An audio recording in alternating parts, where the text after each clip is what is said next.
अस्सलाम वालेकुम, welcome to fashion with सुल्तान। तो व्यूअर्स कैसे हैं आप? उम्मीद करती हूँ ठीक होंगे, खुश रहिए, बात रहिए और हमें भी दुआ में याद रखिए।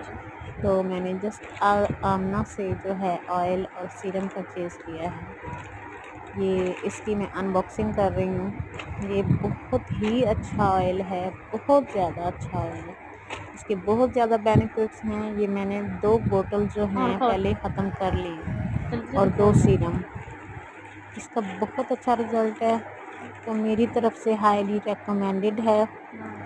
तो मैं चाहती हूँ कि आप लोग भी इसे यूज़ करें ताकि आपके बाल गिरना बंद हो जाएं, बालों की ग्रोथ अच्छी होती है और बाल लंबे भी होते हैं। इसमें 25 चीज़ें जो हैं हर्बल्स जो हैं वो इसमें शामिल हैं और ये बहुत बहुत अच्छा जो है ना ऑयल है। एंड जस्ट आमना जिनका यू